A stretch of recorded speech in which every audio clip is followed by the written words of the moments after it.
নমস্কার বন্ধুরা, সোমার বাঙালি রান্নায় তোমাদের সবাইকে স্বাগত জানাই। আজ আমি বানাবো সয়া চিলি। প্রথমে একটা বাটির মধ্যে কিছুটা পরিমাণ সয়া চাঙ্ক নিয়ে নিয়েছি। এবার এটাকে ম্যারিনেট করে নেব।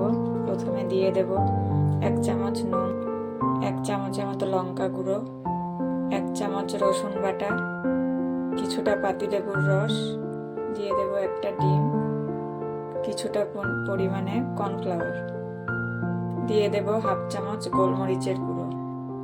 এখন এটাকে ভালো করে মেখে নিয়েছি।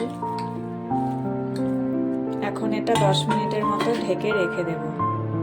10 মিনিট পর ঢাকা খুলে সয়া চাঙ্কগুলো ভেজে নেব।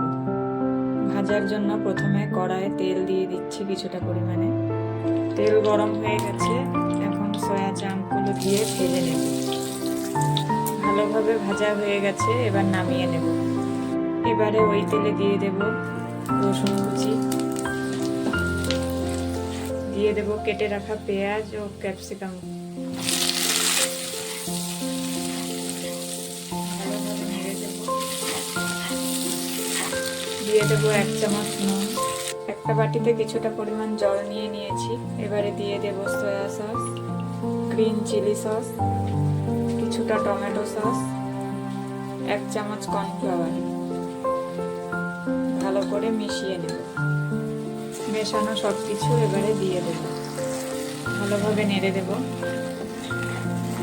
এবারে দিয়ে দেব ভেজে রাখা সয়া, দিয়ে দেব 1/2 চামচ চিনি, কিছুটা কাঁচা লঙ্কা, ভালোভাবে মিশিয়ে দেব। রান্নাটা হয়ে গেছে, এবার নামিয়ে নেব।